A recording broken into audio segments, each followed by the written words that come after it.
começar. Então, Ótimo. gente, hoje é a nossa última reunião deste ano, não é?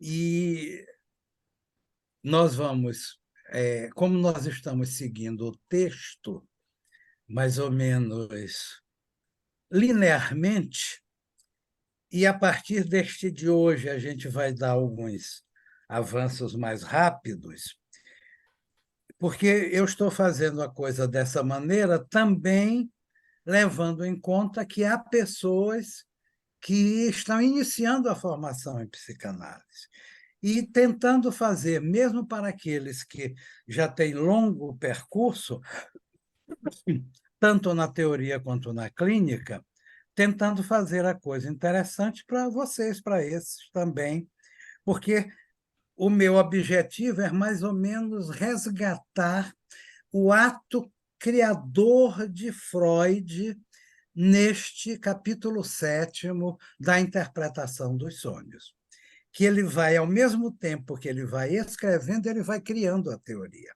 Eu já coloquei isso várias vezes antes, não é? Ele não está, digamos assim, transmitindo um saber que ele já detenha de uma maneira mais ou menos abrangente.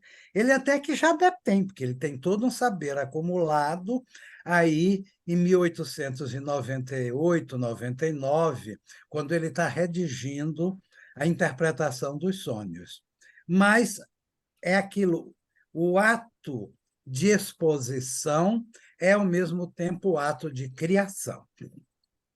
Como eu tenho repetido algumas vezes, o método que Freud usa na sua exposição é, ao mesmo tempo, o método de elaboração da teoria ou também de reelaboração, já que a interpretação dos sonhos não deixa de ser um texto de ruptura. E ruptura em Freud implica, não é? Ele rompe, mas, ao mesmo tempo, alguma coisa prossegue. Ele rompe com certas perspectivas do projeto, mas, ao mesmo tempo, estão praticamente elas todas presentes no capítulo 7º da interpretação dos sonhos.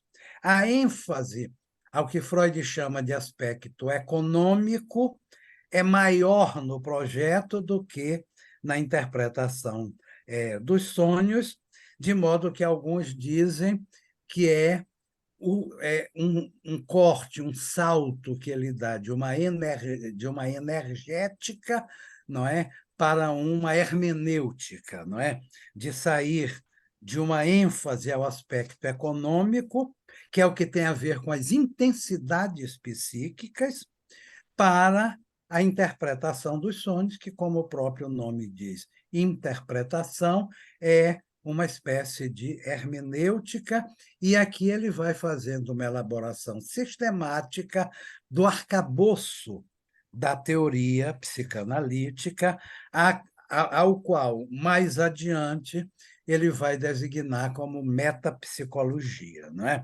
Mas eu já coloquei desde a primeira vez que eu considero a interpretação dos sonhos um texto metapsicológico, porque se nós entendemos a metapsicologia como um arcabouço teórico da psicanálise, o arcabouço teórico da psicanálise ele está imensamente delineado nesse texto da Traundeutung e, em especial, no capítulo 7º. Então, por isso a gente está indo, vamos dizer, devagar, para acompanhar o ato criador de Freud. Eu vou tecer algumas considerações já para o item C, que ele intitula A Realização de Desejos. Muita coisa do início dessa parte já foi antecipado, tanto em exposições como em intervenções que vocês fizeram ao longo desse tempo todo, não é? Desses 2 anos que nós estamos aqui trabalhando esse texto. E eu espero que o ano de 2024 seja, ao mesmo tempo, o terceiro e último ano deste texto, porque, afinal de contas, chega um momento em que é necessário parar. mesmo que pare com reticências, não é? E não com um ponto final, mas chega um momento em que isso é necessário. Pois bem, eu vou levar mais ou menos até umas 9h15, porque houve todo esse atraso que eu não consegui entrar de modo algum, e em seguida a gente discute o que for possível discutir hoje. Então, Freud anuncia que vai examinar na seção C do capítulo 7 as dificuldades com que se defronta a teoria da realização de desejos. Ele vai examinar também a importância dos pensamentos de vigília, que logo adiante ele vai designar como restos diurnos que persistem durante o sono. E aí ele faz a pergunta, digamos assim, que abre a seção C. Serão os sonhos sempre realizações de desejo? Quer dizer, os sonhos são realizações de desejo, mas são sempre realizações de desejo? Ou perguntando de uma maneira talvez mais precisa, todos os sonhos são realizações de desejo? E se são, como fundamentar essa resposta afirmativa? Ou se não são, como fundamentar a resposta negativa?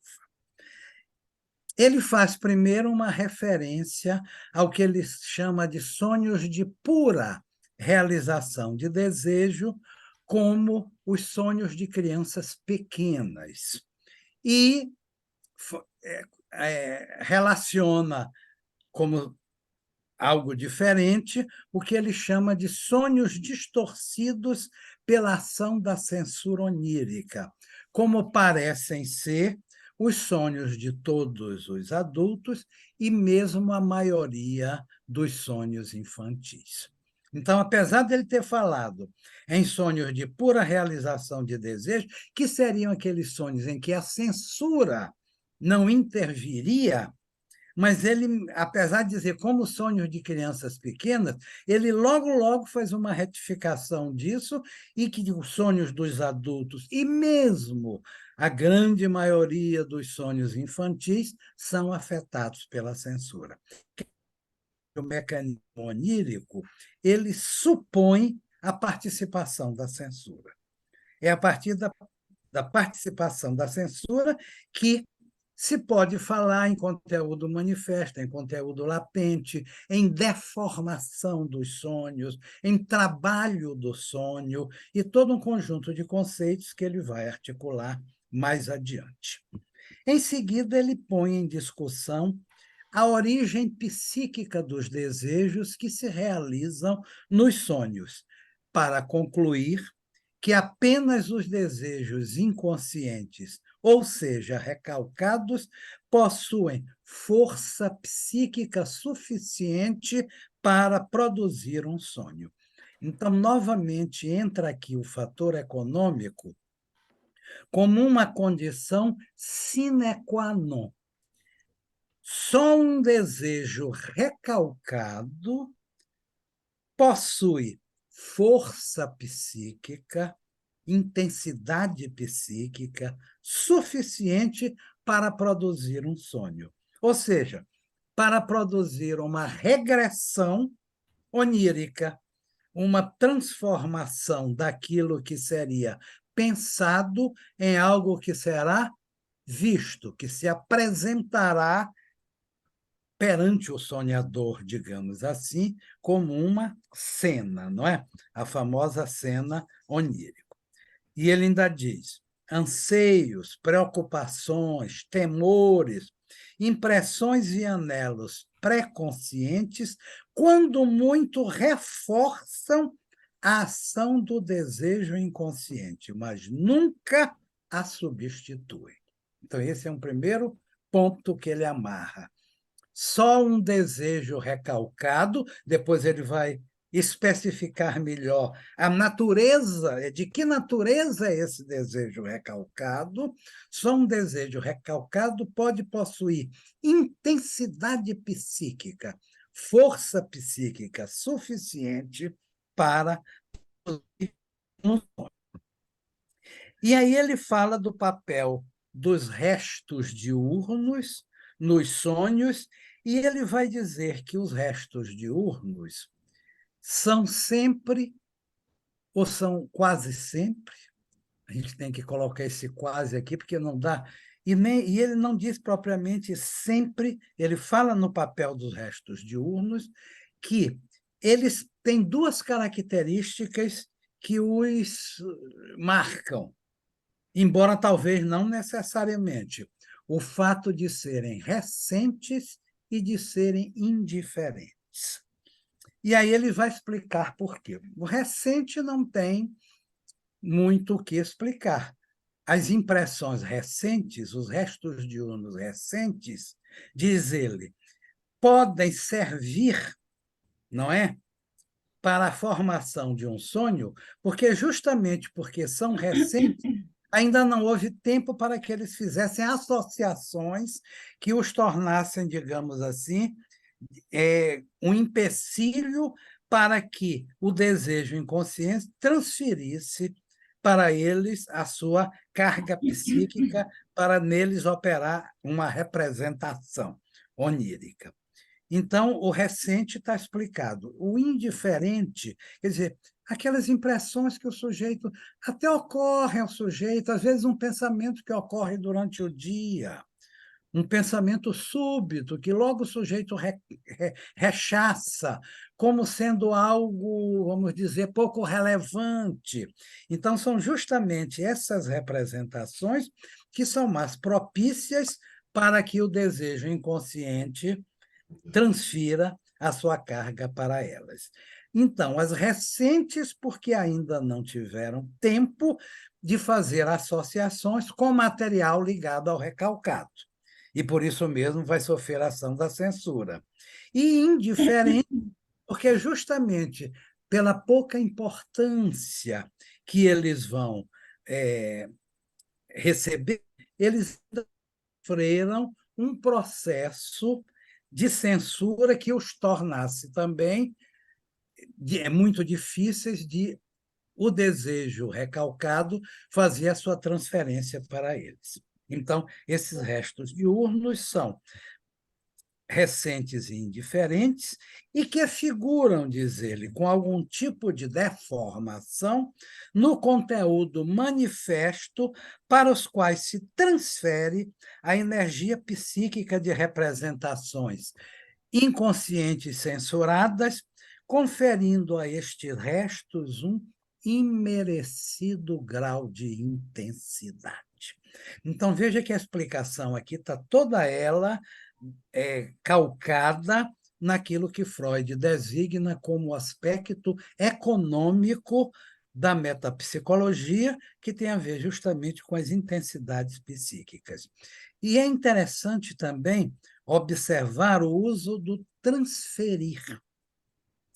Quer dizer, esse termo ele é de tal importância que vai constituir, inclusive, um daqueles 4 conceitos fundamentais da psicanálise, como os designou Lacan, quer dizer, a transferência. Mas a transferência aqui, porque Freud não usa a transferência apenas no sentido da transferência analítica em relação ao sujeito suposto saber, em relação ao analista, não é? Ele vai usar transferência também, nesta perspectiva aqui, como uma transferência de energia. Quer dizer, algo que está investindo uma representação transfere a sua carga de energia para outra representação e com ela compõe o que depois se chamará de uma formação de compromisso, não é? E isso vai se caracterizar, diz Freud, que essa representação indiferente, de repente, passa a ter um imerecido grau de intensidade. Quer dizer, são representações que, por serem indiferentes, não marcaram propriamente o psiquismo do sujeito, mas são passíveis e propícias a receber essa transferência de intensidade do desejo inconsciente, e isso lhes dá um imerecido grau de intensidade. Digamos assim, coisas aparentemente banais, coisas que na vida cotidiana, na vida de vigília, nós consideraríamos como de pouca importância, indiferentes, como ele diz. E, no entanto, na medida em que elas recebem essa transferência dessa carga de energia, dessa intensidade, elas recebem um imerecido grau de intensidade. Então, o sujeito se angustia, por exemplo, com coisas aparentemente irrelevantes. É porque essas coisas elas estão ali como substitutos de outras coisas, estas sim, inconscientes, e a sua relevância decorre justamente do seu caráter de serem desejos recalcados e, nessa perspectiva, inconscientes. E ele diz o seguinte na página 513: uma representação inconsciente, como tal, é inteiramente incapaz de penetrar no pré-consciente e só pode exercer algum efeito estabelecendo um vínculo com uma representação que já pertence ao pré-consciente, que é o resto diurno, transferindo para ela a sua intensidade e fazendo-se encobrir por ela. Então, uma representação inconsciente, ela nunca tem acesso, por assim dizer, direto ao pré-consciente.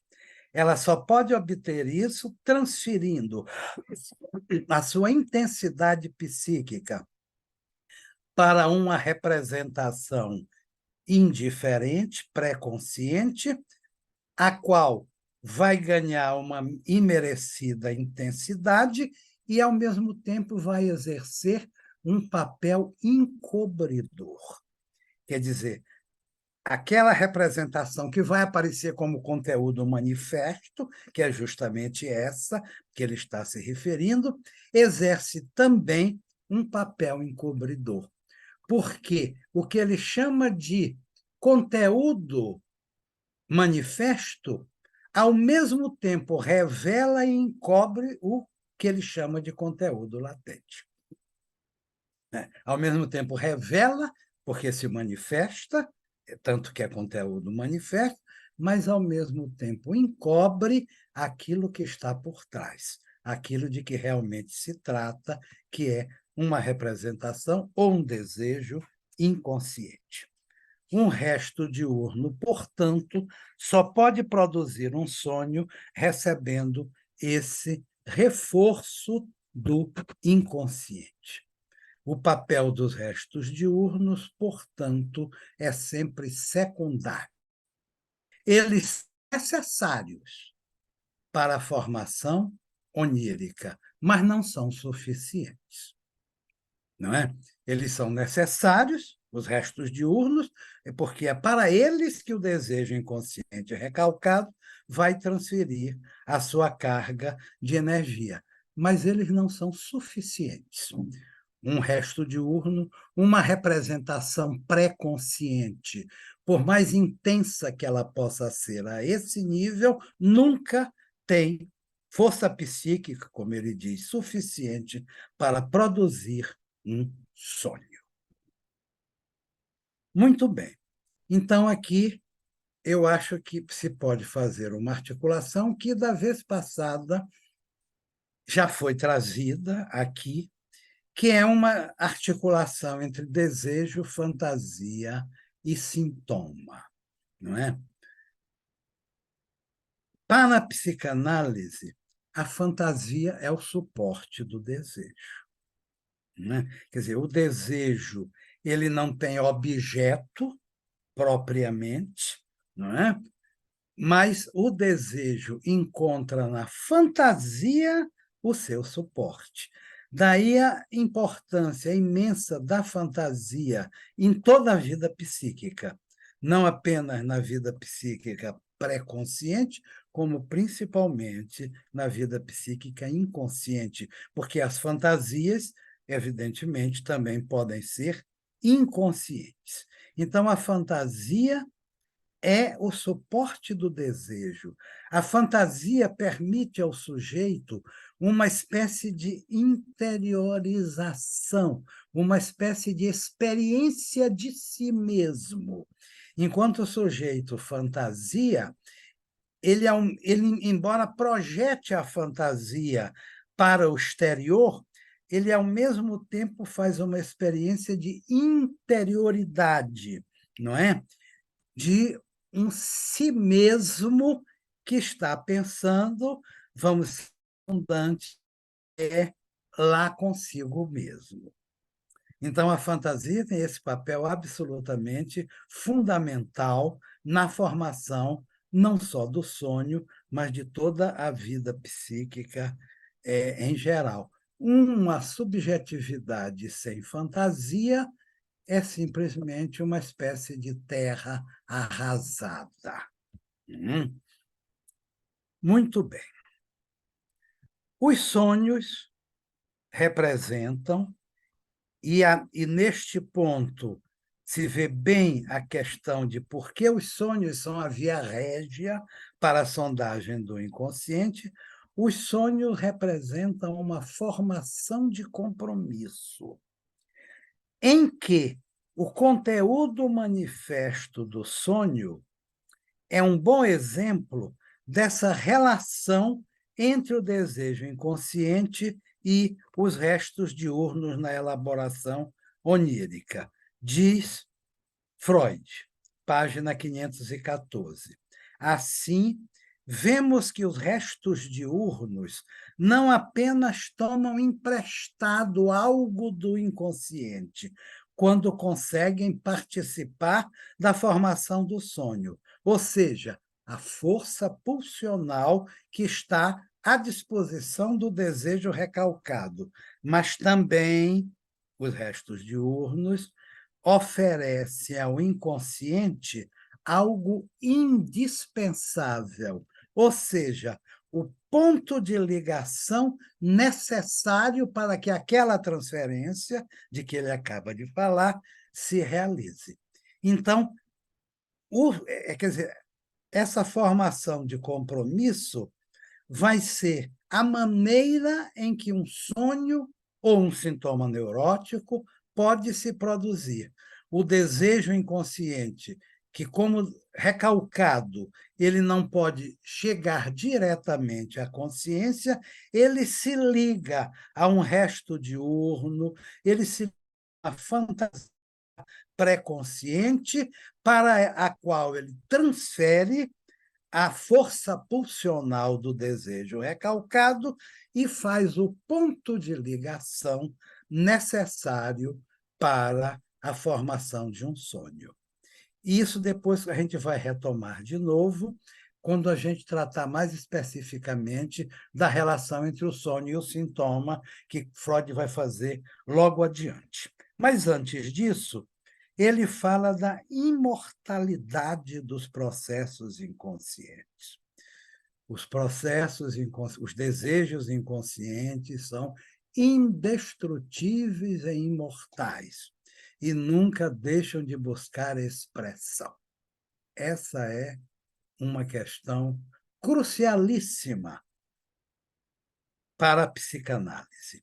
O desejo inconsciente, ele pode ser elaborado, ele pode ser trabalhado, ele pode, inclusive, sofrer um processo de sublimação, ou de recalque, ou de formação de sintoma, não é? Mas ele não pode ser destruído. Então, eles são indestrutíveis e imortais, estando, como diz ele, sempre em estado de alerta. E ele opõe a indestrutibilidade dos processos inconscientes à destrutibilidade dos processos pré-conscientes como, aspas, a base da psicoterapia das neuroses, página 505.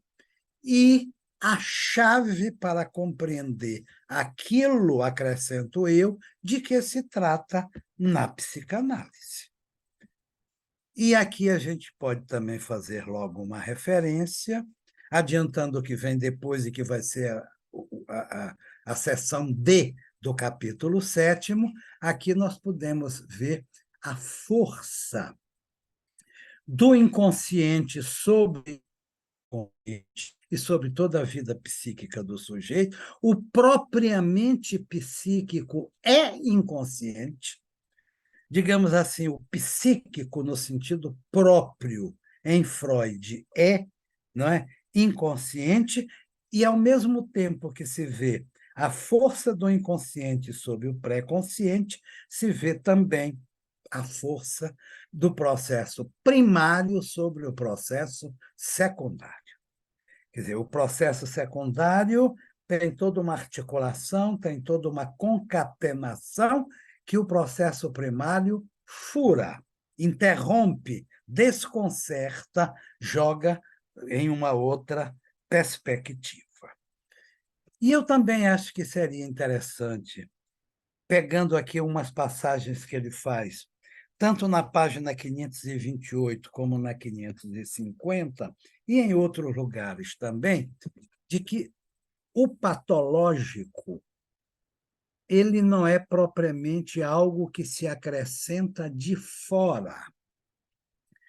O patológico existe no próprio psiquismo como uma possibilidade.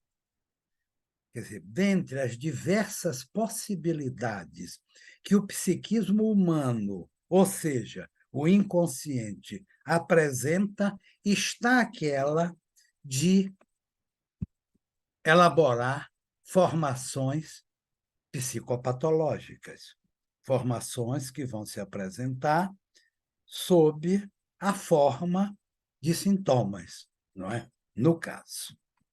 Muito bem. Então, ele vai dizer que os sonhos são realizações de desejos recalcados, inconscientes, e aí ele vai acrescentar infantis e de conteúdo sexual. Então, ele junta essas características todas, não é? Recalcados, infantis, natureza sexual. Ora, em relação ao recalcado e ao infantil, nós podemos dizer que Freud ele poderia inferir isso da própria teoria. Mas em relação ao conteúdo sexual, não é algo que possa ser apenas inferido da teoria. É só a experiência clínica que pôde dar a Freud a evidência de que o desejo recalcado, que se manifesta como sonho, é um desejo de natureza sexual, ou abertamente, ou de uma forma encoberta, deformada, que não se consegue enxergar, que não se dá a ver, mas que está lá presente como força propulsora. Por quê? Isso tem a ver com o lugar central da pulsão, porque essa é a força de energia que torna possível uma formação como o sonho. Ela é oriunda de uma pulsão. A pulsão de que se trata aqui é a pulsão sexual. Não nos esqueçamos de que nós estamos, neste momento, ainda no primeiro dualismo pulsional, não é verdade? Onde ele vai opor as chamadas pulsões do eu às pulsões sexuais, não é? Que as pulsões do eu, ele vai dizer que são pulsões de autopreservação. Essas não podem produzir sonho. Então, só as pulsões sexuais é que têm esse sentido. Depois ele vai, aos poucos, modificando isso. Desde o texto do narcisismo, ele já vai introduzindo algumas alterações, fazendo balançar, digamos assim, o primeiro dualismo pulsional, até chegar, no texto do Além do Princípio do Prazer, à descoberta do conceito de pulsão de morte, e aí a reconfiguração do dualismo, dessa vez não mais pulsão sexual e pulsão do eu ou de autopreservação, mas sim pulsão sexual e pulsão de morte, entre Eros e Tânatos. Então,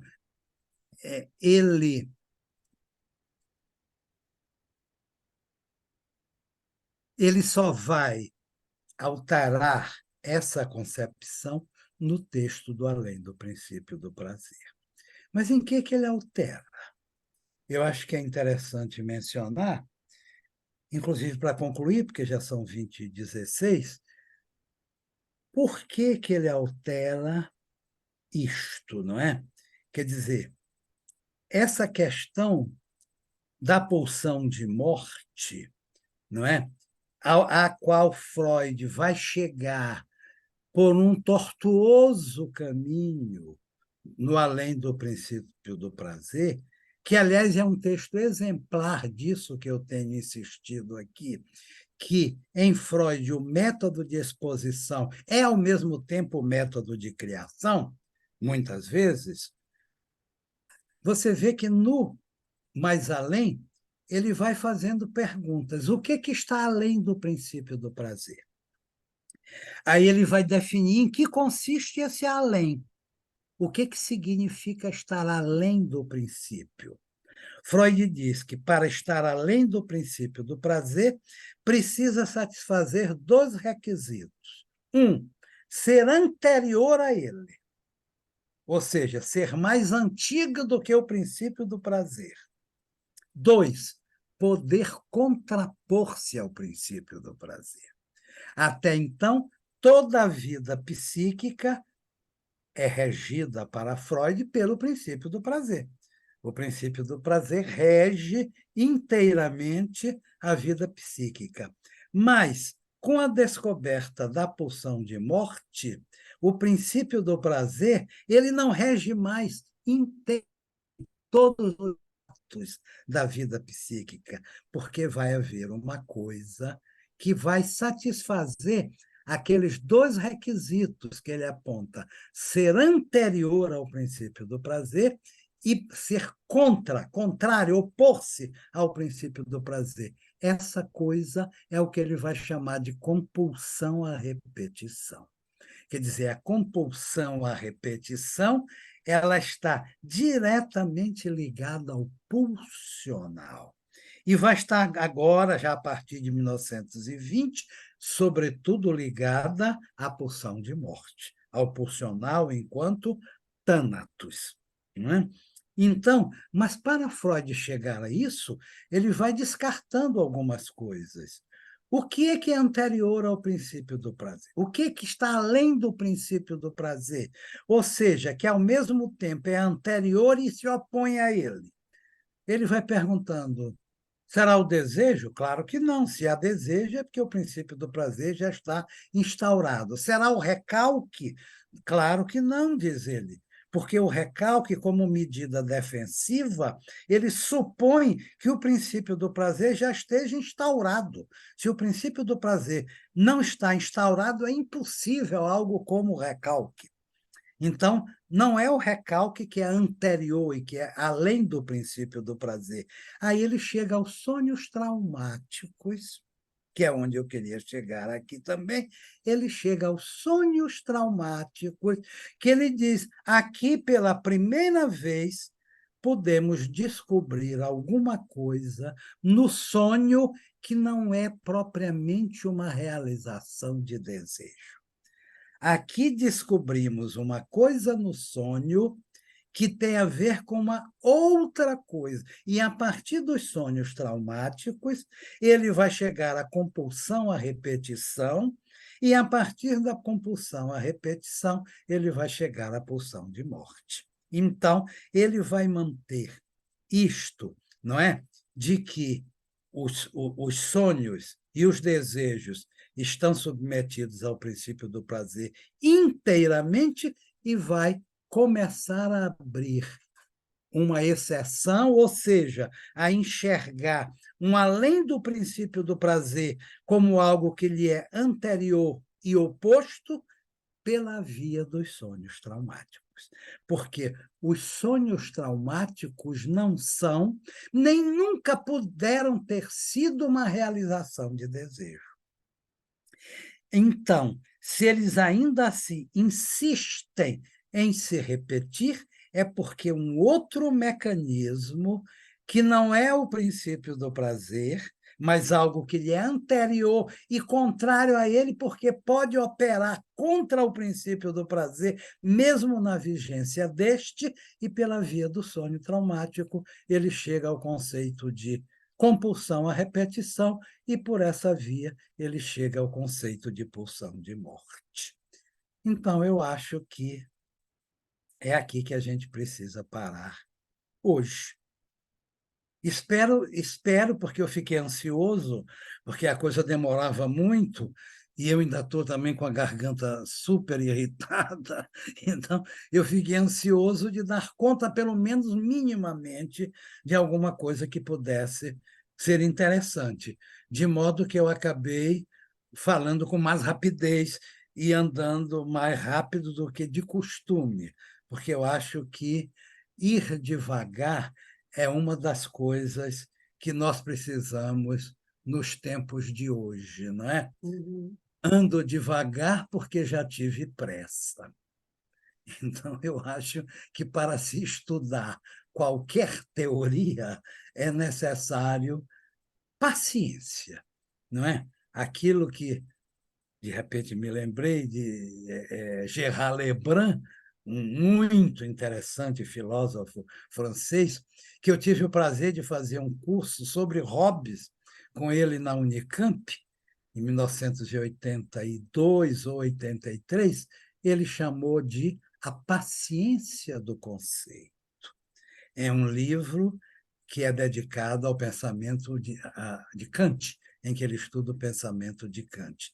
E ele dá esse título primoroso, A Paciência do Conceito.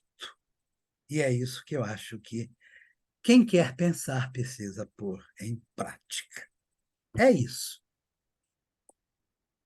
Eu estou vendo aqui Tereza Meloni e Tereza Nazar, mas não sei quem As primeiro. duas Terezas. É, Só para variar, só para variar. Já está virando chatice, né? Ó, aliás, Não. eu estou eu, vendo eu, aqui que o eu tenho chat umas tem também. questõezinhas, Ah, eu tenho umas questõezinhas aqui para trazer, que são realmente questões, mas, em primeiro lugar, eu queria dizer, eu te ouço há muito tempo, né? Acompanho você, mas hoje, especialmente, eu me deparei com uma habilidade sua, que é ir atravessando, percorrendo Freud, absolutamente isento de Lacan. E eu pois é. sei que você é absolutamente contaminado do lacaniano, mas você consegue não fazer isso, é admirável. Bom, eu não consigo, e por isso minhas questões aqui, né? Eu embaraço tudo, mas acabar dá certo. A questão da realização do desejo, que logo no início, né, você traz essa questão que o Freud diz: será que todo sonho é realização de desejo? E eu, desde aí, fiquei pensando o que seria desejo para Freud nessa ocasião. Eu pensei, desejo estaria, me parece, né, ligado à noção de prazer, que seria descarga. Espera aí, que apareceu aqui um negócio. Meu Deus do céu, meu zoom aqui. Tá, então, que seria descarga. Prazer é descarga, então, satisfação de desejo. Assim eu raciocinei. Mas agora, quer dizer, mas aí eu fiquei pensando, para que haja descarga, o Freud já, não agora, mas em 1920, 1915, nos textos da metapsicologia propriamente dita, ele já fala que essa descarga ela advém de um conflito de forças, né? Uma que tende a descarregar e a outra que tende a impedir, que seria o recalque. Mas aí, no final, você traz o além do princípio do prazer. E aí eu fiquei pensando, é possível se pensar em além do princípio do prazer, mesmo ele dizendo que teria uma anterioridade ao princípio do prazer, essa anterioridade teria que ser uma anterioridade do tempo lógica, não pode ser uma anterioridade porque não existiria além do princípio do prazer se não existisse princípio do prazer.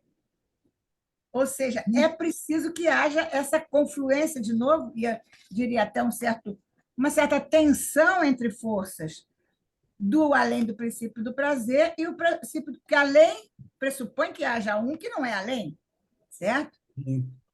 Então eu Que fiz que isso seria justamente a compulsão à repetição e a pulsão de morte. e Porque, o veja bem, quer retorno dizer, ao o, inanimado.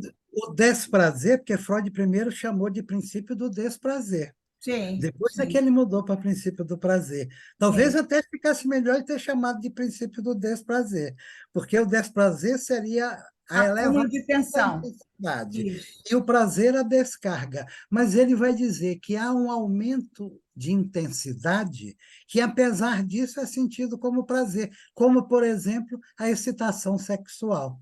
Quer Sim. dizer, a excitação sexual é um aumento de intensidade que vai chegar a uma descarga ou não, mas ela, enquanto aumento de intensidade, ainda assim é percebida como prazer, mas um prazer, digamos assim, que tem algo do que ele chama de desprazer, porque é um Ah, prazer que se destina a ser descarregado, a é. ser posto para fora. Porque, inclusive, a excitação sexual, se não me engano, ele fala também das cócegas, cosquinha, né? Ela aponta para um limite que seria insuportável, ou seja, a insuportabilidade do prazer. Parece um Isso. paradoxo, né? Agora, mais duas questõezinhas rapidinho, mais simples. Essa transferência que você fala, que é uma transferência econômica, né? Transferência de energia de um conteúdo para outro, é a mesma coisa que o Freud fala do deslocamento, a operação do deslocamento nos sonhos? O deslocamento é uma das maneiras de essa transferência operar. Ah, tá, tá. Ela opera por deslocamentos. E vê que deslocamento aqui também tem a ver com a questão energética, mas ela Sim, opera também por condensação, que tem a ver Isso, também com a questão energética. isso. sim, econômica, portanto. E, por último, quando você fala da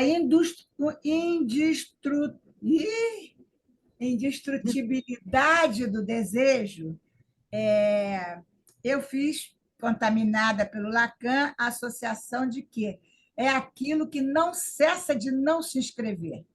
Eu acho que é assim que o Lacan fala disso que o Freud disse de não consigo falar. Precisamente, eu acho que é exatamente isso, Indestrutibilidade. Teresa. É. Essa indestrutibilidade, ela vai se apresentar em Lacan como aquilo que não cessa de não se inscrever. E assim eu E pensei, não, justamente aquilo que não cessa de não se inscrever é aquilo que não pode ser destruído, é o processo se primário que derrotar. não consegue se apresentar no secundário. É, O Exatamente, secundário não dá conta do primário. não dá exatamente. mesmo. Obrigada, obrigada. Desculpe, gente, se eu demorei. Embora ele flerte com o primário, Sim. se articule com ele e, entre outras belas filhas dessa articulação, está a poesia, por exemplo. Não é? Olha, E as artes em geral, mas a poesia em particular, porque a poesia supõe deslocamentos e condensações, ou seja, Isso, metáforas e metonímias. opa, isso. Obrigado, obrigada. eu que agradeço, Então, Teresa. queria primeiro te parabenizar. Esse ano foi mais um ano de interpretação dos sonhos, mas eu vejo que você está cada vez mais burilando o texto e trazendo contribuições realmente preciosas, sabe, Agostinho? E a Teresa Obrigado. tem razão. Hoje você conseguiu sintetizar, né, na aula que você considera curta e super elaborada, porque isso é fato, né? a propósito desse capítulo, em especial o capítulo 7, eu queria te colocar duas reflexões. Não sei bem se isso se caracteriza como questão. A primeira, quando você fala do desejo, fantasia e sintoma. Porque quando você fala que a fantasia ela dá suporte ao desejo, ela dá suporte ao desejo na medida, não sei se você concorda, na medida em que ela funciona como um semblante para o que não tem imagem, né?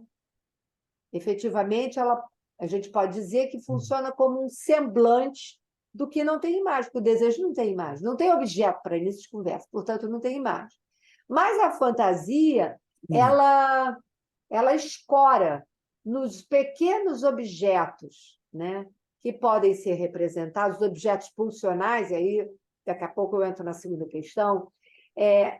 A fantasia ela dá suporte a esse logro necessário, não só da constituição do sujeito, mas do investimento desejante nos objetos do mundo. São todos, né, representações possíveis daquilo que o sujeito consegue ver e escutar, mas, ao mesmo tempo, também abre espaço para esse relançamento na medida em que nenhum deles satisfaz. Então, nesse sentido, essa articulação entre desejo e fantasia fica muito claro no que você está trazendo. Mesmo Freud não tendo tido os mesmos recursos que o Lacan teve, né? O Lacan teve da lógica, o Lacan teve da própria linguística, da matemática, de tudo que ele pôde se utilizar. Freud teve outros recursos, e talvez por isso a grandiosidade e a genialidade dele, porque ele com pouco fez muito. Essa é a verdade. E aí entra esse outro ponto, que é o ponto do sintoma, porque, se eu entendi bem, né, quando você coloca esses três elementos articulados, desejo, fantasia e sintoma, eu entendo o sintoma como sendo o necessário da imposição da fala, e a gente não está falando de sintoma neurótico, a gente está falando do sintoma enquanto uma estrutura que dá suporte à condição subjetiva, né? A fala é um suporte, né? É uma forma do sujeito se fazer representar no mundo. Mas, ao mesmo tempo, é uma resposta, aí sim, sintomática no sentido do sintoma neurótico, que é a insuportabilidade desse buraco do real, né? Então, o sujeito responde a isso que vem do outro, desse investimento do outro, indo preencher com o seu próprio corpo, seja esse corpo físico inicialmente, mas, no segundo tempo, o corpo significante, as palavras, né? Indo preencher esse buraco do outro, que não é possível ser preenchido, a gente sabe. Então, eu entendia que esses três elementos que você articula em Freud, que Freud fala do sintoma, sim, com outras palavras, mas ele fala do sintoma como uma resposta àquilo que o sujeito recebe do outro, né?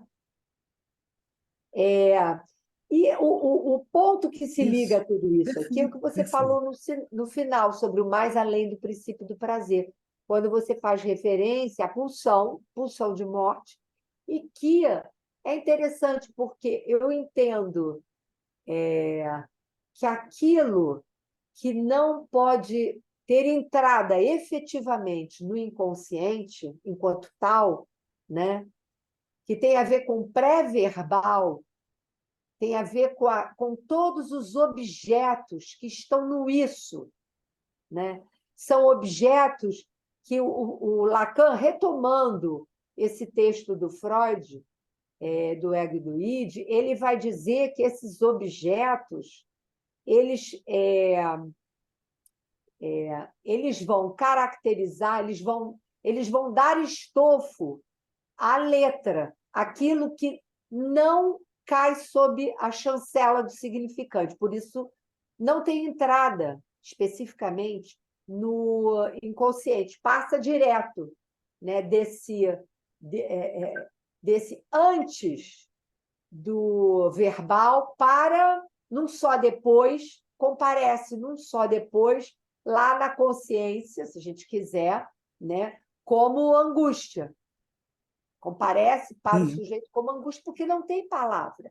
Então, eu queria te perguntar, eu acho que agora até falando ficou mais claro para mim, se você considera, então, que há uma relação muito estreita entre, mais além do princípio do prazer, né, e a questão da angústia. Sim. A Né? primeira parte da tua questão. Eu me lembrei que Freud recorre várias vezes à metáfora de uma tela, quando ele fala da fantasia, né? Como Sim, uma tela que se coloca como uma espécie de tela. Então, essa tela, eu acho que é uma imagem muito interessante para se articular, digamos assim, um lugar ideal onde a fantasia opera. E, ao mesmo tempo, esse furo, não é? Que é o furo na ordem simbólica, é o furo constitutivo de um sujeito, constitutivo de um psiquismo, vai aparecer em Freud, porque Freud não dispunha do conceito de real tal qual Lacan o elabora. Mas ele tem, digamos, ao seu modo, esse conceito de furo quando ele usa a metáfora do umbigo do sonho, sim, não é? Então, a metáfora do umbigo do sonho, ela, guardadas as proporções e as diferenças, ela é, no pensamento de Freud, ela tem. Eita, a bateria está acabando, porque eu tive que trazer o computador para cá e ele está acabando. Ela tem, eu vou ter que. Ele vai apagar já já, mas ela tem, no pensamento freudiano, essa questão do umbigo do sonho, ela tem no pensamento freudiano um lugar análogo àquela que o real tem no pensamento lacaniano. E ambos os casos um furo. Gente, eu vou ter que. A bateria agora está com 1%. Ela está aterrando, que eu tirei de lá do quarto onde eu estava, internet, e trouxe para cá. Mas tudo bem. aí a fonte lá da energia ficou por lá e faltou justamente Até energia. segunda-feira. Encontro você lá na Maison de France. Ah, estaremos lá, sim. Até sábado no Intercartel, Ah, Agostinho. Ah, Aparece no é, sábado tem Intercartel. Intercartel, é verdade. Aparece tá. lá. Obrigada, Beijoca. Olha, Agostinho. obrigado, gente. Um Tchau. beijão aí para Obrigada, Obrigada a boa vocês. você. noite. Tchau, Desculpem a gente. Boa noite a pressa, mas todos. a coisa custou andar por aqui. É na Foi Tchau. pressa que a ótimo. verdade se manifesta. Tem que, aliás, a gente pode até na próxima vez falar um pouco dessa pressa lá, de acordo com o tempo lógico do Lacan. Que pressa é essa? Até! Tudo de Até. bom. Tchau, obrigada. Tchau.